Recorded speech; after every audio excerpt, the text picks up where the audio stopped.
todos. Gostaria de agradecer o convite para participar nesta conferência, em primeiro lugar ao meu querido amigo Paulo Pereira, que ao longo dos anos tem vindo a dinamizar ordens economistas na Madeira com grande sucesso e com grande empenho. Uma palavra a todos os colegas que estão presentes na conferência e uma palavra de especial apreço também ao Sr. Bastonário, em representação da classe profissional dos economistas. Uma palavra também de apreço e de simpatia ao Governo Regional pelos esforços que tem desenvolvido ao longo dos últimos anos e também, de um modo geral, uma palavra de agradecimento a todas as pessoas que estão neste momento a assistir à conferência e pela oportunidade de poder expressar aqui as minhas perspectivas. Eu decidi estruturar esta minha apresentação falando de 2 ou 3 temas que me parecem absolutamente fundamentais. E desde logo gostaria de falar um bocadinho sobre o contexto macroeconómico em que a Madeira se insere, falando depois também sobre algumas tendências internacionais que vemos hoje em dia emergirem e fortalecerem-se, e por fim também uma palavra sobre as possibilidades de diversificação da própria economia madeirense. Antes de mais, uma introdução. Eu gostava muito de ter estado aí convosco fisicamente, mas como veem aqui pelo espaço envolvente em que estou num processo de mudanças e portanto não tive a oportunidade de me deslocar à Madeira. Mas tendo em conta que a minha esposa é madeirense, a Madeira é sempre um território onde eu vou com alguma regularidade e portanto é também por essa via um especial prazer poder participar nesta conferência. Voltando aos temas da discussão e ao contexto macroeconómico na Madeira, quando um economista olha para as estatísticas globais da Madeira, vê essencialmente uma grande característica, que é a distribuição muito sui generis do valor acrescentado bruto na região. E aí, de facto, vemos bastante ascendente por parte da atividade do turismo e de todo o comércio em geral. Isso, obviamente, constitui uma vantagem competitiva na medida em que traduz uma especialização setorial que vem desde há muito e que se tem reforçado nos últimos anos, mas depois é também uma debilidade na medida em que a economia local fica muito exposta aos ciclos frequentemente sazonais e instáveis da atividade turística e de todas as atividades conexas que estão associadas à mesma.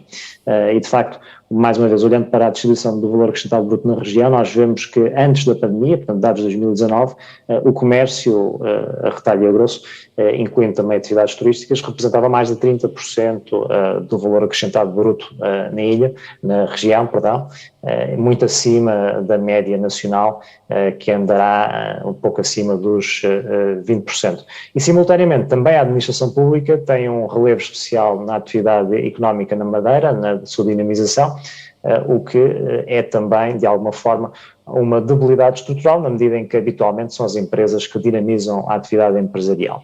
Portanto, esse é o primeiro ponto que eu gostaria de salientar, uma grande concentração da atividade económica no setor do comércio em geral e do turismo em particular, que, como eu disse, pode criar algumas adversidades em alguns momentos da vida económica na ilha. E de facto, vemos que há um conjunto de atividades que eventualmente poderiam ser desenvolvidas.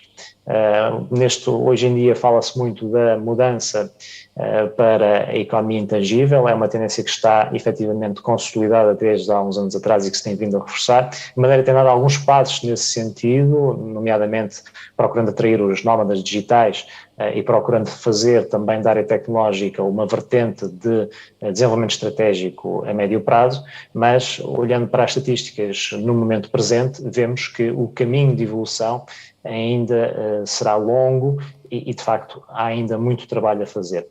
Do mesmo modo, há outros setores onde, eventualmente, a Madeira pode explorar mais o seu potencial económico, desde logo a economia do mar, onde, eventualmente, existem oportunidades que não estão ainda a ser exploradas. A própria agricultura, há pouco falávamos da robótica, associada ao turismo, mas há outros setores onde a robótica também está a permitir ganhos de produtividade e está a permitir trabalhar os setores de outra forma que não os modelos tradicionais, e aí, como eu disse, o domínio da agricultura poderia ser um domínio onde a introdução de maior tecnologia poderia catapultar a região da Madeira para outros graus de produtividade e para outros nichos de especialização setorial. Há uma outra característica macroeconómica que eu acho que é importante destacar na Madeira, que é o facto de, nos últimos anos, se ter assistido na região uma divergência económica face ao resto do país. Se observarmos as estatísticas do crescimento do PIB nacional e do crescimento do PIB regional, vemos que, em termos nacionais, o PIB cresceu a um ritmo mais acentuado do que na região autónoma da Madeira. E, portanto, isso mostra que há desafios de produtividade na região e depois, obviamente, mostra que, havendo um menor crescimento económico, há também há consequências, designadamente consequências sobre a própria gestão orçamental da região, na medida em que as contas públicas acabam por ficar mais pressionadas, a possibilidade de captação de impostos fica também condicionada e tudo isso prejudica o desenvolvimento da região a médio prazo, em particular uma região que, como eu disse antes, depende com alguma substância de uma administração pública robusta e sustentadamente robusta. Relativamente às vulnerabilidades estruturais, e com isto concluo a parte do contexto macroeconómico, há efetivamente um conjunto de vulnerabilidades estruturais na Madeira que são importantes de realçar.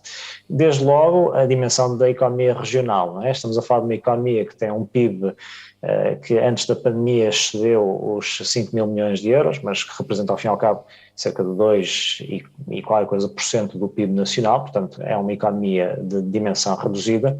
É uma economia também ultraperiférica, o que também introduz outros desafios, designadamente no perfil de especialização que depois acaba por ter, e é uma região onde, a exemplo do que se passa no continente e também na região autónoma dos Açores, há tendências demográficas que não são especialmente promissoras. Há um envelhecimento da região, o saldo natural tem diminuído, a população residente, depois de uma grande diminuição dos últimos anos, parece ter agora estabilizado, mas em números relativamente baixos. Há ainda muitas pessoas que, para ambicionarem uma melhor qualidade de vida, têm que emigrar, e depois isso leva naturalmente também a que exista um déficit de qualificações na região, e este é um aspecto que me parece importante realçar. Eu sei que não é uma mensagem especialmente simpática, mas de qualquer forma não podemos escamotear a realidade. Na região autónoma da Madeira temos, entre a população com 25 e 64 anos de idade, apenas 22% da população com escolaridade ao nível do ensino superior, o que está abaixo da média nacional, que já de si é relativamente baixa. E depois outro aspecto que eu também gostaria de salientar, mais uma vez, um número que não é especialmente positivo, mas que ainda assim é importante mencionar, diz respeito ao investimento em investigação e desenvolvimento. O investimento em investigação e desenvolvimento na região é de apenas 0,5% do PIB regional, o que é cerca de 1/3 do valor da média nacional, que, como eu disse, é exemplo também das qualificações, é um valor relativamente baixo face não só a países que estão com níveis de desenvolvimento económico semelhantes aos nossos, mas sobretudo face aos países que neste momento estão na vanguarda tecnológica, a tal vanguarda para a qual a região autónoma da Madeira também se pretende dirigir. E por fim, uma última vulnerabilidade estrutural diz respeito à intensidade exportadora, nomeadamente no comércio internacional de bens. Evidentemente, a reduzida dimensão da economia local não permitiria ter um setor exportador ao nível de países com uma maior dimensão. Ainda assim, observando a relação entre as exportações de bens e a economia regional, vemos valores relativamente baixos, e isso mostra que a região autónoma da Madeira tem alguma dificuldade em penetrar nos mercados internacionais de bens. A situação é diferente no caso dos serviços. É certo que há um superávit comercial nos bens, isso é positivo, mas ainda assim a base de partida é relativamente curta. E, portanto, do ponto de vista do contexto macroeconómico, uma excessiva especialização no turismo, desequilíbrios estruturais que eu acabei de mencionar e uma divergência económica face à média nacional são, parece-me a mim, os pontos de partida para esta análise. Quanto às tendências macroeconómicas, hoje em dia fala-se muito de inflação. Curiosamente, aí a Madeira tem um ponto de partida mais favorável. A inflação na Madeira é mais baixa do que no país. Ainda assim, vêem-se fenómenos de apreciação de preços que prejudicam os residentes na Madeira.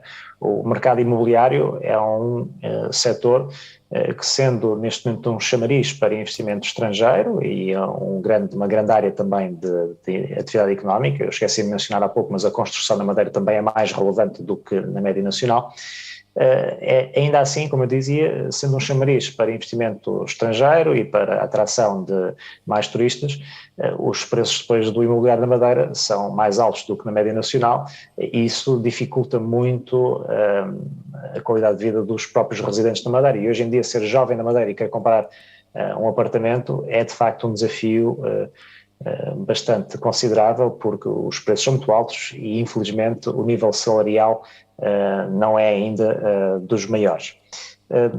Relativamente ainda à inflação, portanto, o Banco Central Europeu tem vindo a aumentar as taxas de juros, exemplo de outros bancos centrais noutras áreas geográficas do mundo, mas, como já começamos a ver nos Estados Unidos, parece haver alguns sinais de uma estabilização da taxa de inflação e, portanto, podemos estar a chegar ao que se chama de peak inflation, portanto, inflação máxima, que permita também oferecer alguma expectativa de estabilização das taxas de juros a médio prazo.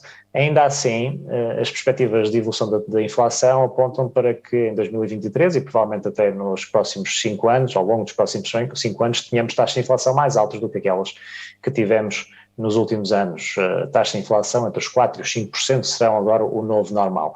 E desse ponto de vista, tendo em conta que a taxa de juros do Banco Central Europeu ainda está em 2%, a taxa de refinanciamento, a taxa de depósito está até em valores mais baixos, significa que provavelmente as taxas de juros ainda vão continuar a aumentar mais um pouco, e isso naturalmente vai penalizar a Madeira por duas vias. Em primeiro lugar, prejudicando o investimento em habitação, tem sido umas alavancas do crescimento económico de Madeira, e em segundo lugar também fazendo com que se acentue a míngua de crédito que vemos na região desde há muito. Este é um aspecto que eu gostaria de salientar.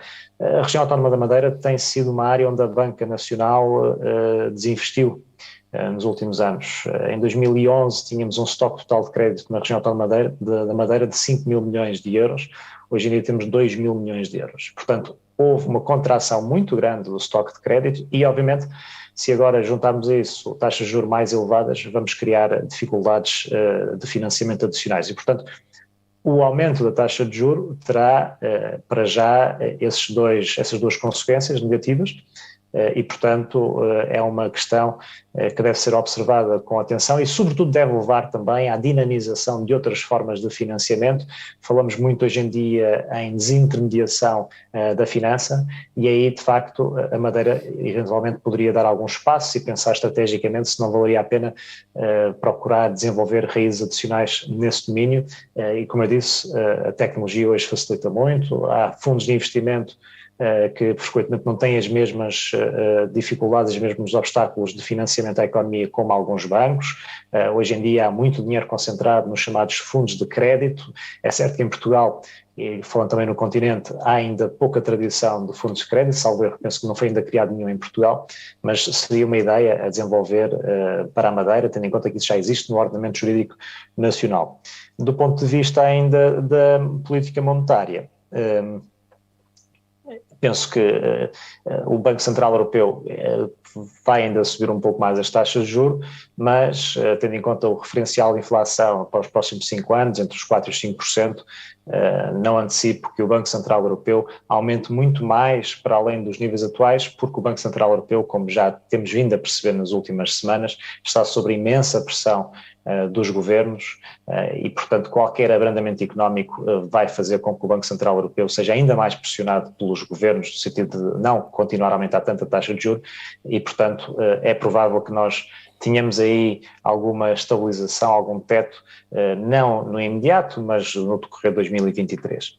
Do ponto de vista da política orçamental, a tendência que eu vejo neste momento a nível europeu é para se manter em condições para a política orçamental acomodatícia.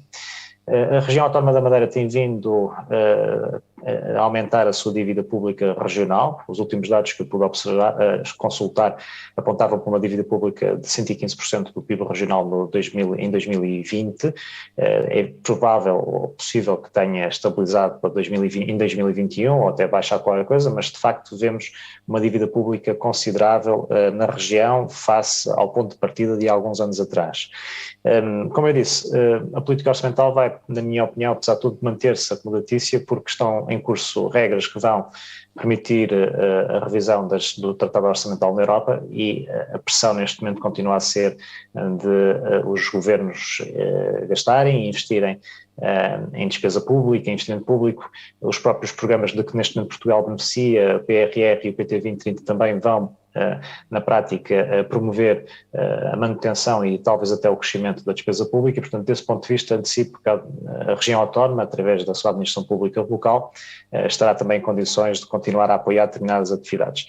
Como eu disse, a palavra-chave aqui é assegurar alguma cautela no meio dessa gestão. Depois, do ponto de vista de tendências internacionais, portanto, fora da política monetária e da política orçamental, gostava de destacar essencialmente três. A desglobalização. Ricardo, desculpe interrompê-lo, enfim, eu estou aqui a moderar e não o queria interromper, mas peço-lhe para ser o mais breve possível, porque está a queimar o tempo. Muito bem. Serei muito breve, então. Portanto, a desglobalização é uma questão que é uma tendência que se faz notar desde algum tempo, mas é sobretudo nos bens, não nos serviços. Ou seja, há um mercado que se está a desglobalizar nos bens, mas não nos serviços, e, portanto, isso oferece naturalmente oportunidades à Madeira. O outro domínio é a digitalização. A Madeira já deu alguns passos, portanto, os nómadas digitais são, obviamente, uma oportunidade. A cibersegurança é uma estratégia que faz parte do eixo de estratégias prioritárias da União Europeia, portanto, também será uma oportunidade de desenvolvimento na Madeira, mas, de um modo geral, penso que há ainda necessidade de reforçar a digitalização da atividade económica na Madeira. Nem sempre conseguimos, por exemplo, fazer pagamentos digitais em todos os estabelecimentos de comércio.